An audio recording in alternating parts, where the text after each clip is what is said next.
everyone. We're back in the garden with Denver Urban Gardens, but this time we're exploring the West Colfax Garden. You might be worried about your garden in the summer heat. Well, Jungle Judy is back with some tips and best practices for keeping your garden thriving in this heat. Take a look. Jungle Judy, it's so great to be out here. We're at a different garden this time, which is great. Let's go all around town. Look at how green everything is. Aren't we blessed to have had this moisture, and also blessed to be living in a state that, although we get hot summers, we have not experienced the 116 degrees that Oregon has. Thank goodness. Oh my goodness. But we have had some hot days, not 116, thank goodness, but we have had some. So let's talk a little bit about gardening in the heat. What do we need to know to ensure that our vegetables and plants are good when it does get hot? Well, one of the things that I like to remind people of is that everything has a lifetime. So that things that we plant in the spring, like lettuce and peas and arugula and radish and cilantro, are not necessarily things that are going to do well in the heat. And then I always like to tell people that just as our veggies nourish us, we need to nourish them.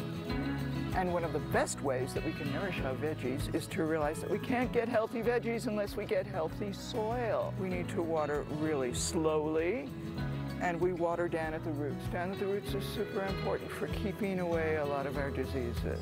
The other thing is compost, putting compost in our soil. We're really good about preparing our soil in springtime. Right. But we don't just eat one time during the season, and our soils are feeding not only our plants, but they're actually feeding a whole array of beneficial bacteria and fungi underneath the soil. So we need to feed those season-wide by applying compost. What do we need to pay attention to when it comes to our soil, especially if we are concerned about disease or even watering properly? Okay, so regarding our soil, there are some disease conditions that occur certainly in veggies like tomatoes, and we need to realize that with our soil it needs to be covered. So if you think about our skin, when we go out in the sun we put sunscreen on it. Right. So by paying attention to the sunscreen that the soil needs, which is covering it like a blanket, and you can either use straw or you can even use some annual weeds. But I would like to come back to this garden in the middle of summer and say, I can't even see soil because it's covered. My big problem is I never know if I'm doing it enough or too much or correctly. You said start at the roots, you know, obviously, but how do we know if we're overwatering or underwatering? So one of the things that I do, first of all, if your garden is mulched, then it's going to conserve, it's going to hold water a lot. So Colorado clay soil, a lot of people make the problem or have the problem of watering every day. Okay, and that promotes shallow rooting. So what I like to do is I'll go underneath the mulch and I'll actually put my finger in the ground a couple of inches or a stick. And I'll pull it up, and as long as there's moisture on that, it's not time to water. Okay. Judy, here's a huge one too, pests. And this is something that I've had issues with. I come to my little jalapeno plant, there's little holes in the leaves, what have you. How can we ensure that we're not getting pests on our plants, and are there natural and organic ways to do so?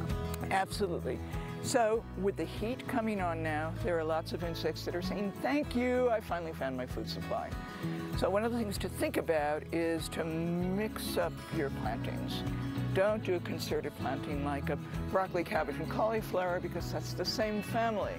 That's going to attract pests like the white cabbage butterfly. Another thing to do is put a mix of flowers and herbs in your plot. People think, but that's taking room away from growing my veggies. No. They're providing the flower color or the flower shape or the smell that will attract beneficial insects. So a mix of colors and shapes in your plot. Most people know about planting marigolds with tomatoes. I like to mix it up by just putting oregano at the edge of my garden, maybe some chives, maybe even some extra garlic that can help repel pests. The other thing, preventative type thing, would be to get as many weeds out of your garden as possible, because weeds can act as a nesting site for insects, pest insects that come in.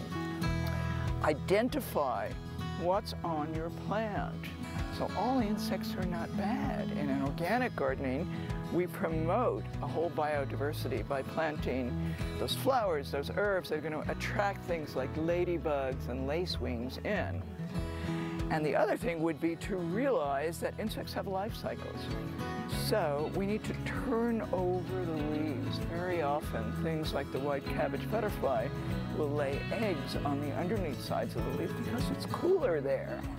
So if we brush off that little egg, and we realize that if we leave the egg, within 1 week, it develops into a tiny little caterpillar that then gets incrementally huge. And then we see these huge caterpillar holes in our leaves. Last question, Judy. I think a lot of people, especially as we get to the end of the season, want to know the proper ways to harvest their crops. And I'm sure it's different for every crop. But you know, how do we know that our plants are ready to be harvested? So one of the most important things is to not look for supermarket perfect veggies, yes. Okay? To harvest frequently. Like if you still have lettuce in your garden, which you probably don't or you shouldn't, because it's out of season, then we harvest the outer leaves. We don't wait for a whole head to form. If we're growing a vegetable like broccoli is really a flower, then we harvest that main head before the individual florets open, otherwise it becomes inedible. And then when you're harvesting that main head, you have a couple of weeks of side shoot development. So you can get maximum harvest by harvesting young. If we're growing things like summer squash, those squash should be shiny and small, and you just twist them off at the base. And the more you twist them off, the more flowers get produced, the more pollination occurs, and the more fruit you get. Well, Judy, thank you so much. This was so much fun. I feel like I learned a lot. I'm looking forward to next time. All right. Thanks so much for having me again. Of course. You can learn more about Denver Urban Gardens or even find a location near you by heading to doug.org. Join the community and learn something new and get growing with Doug.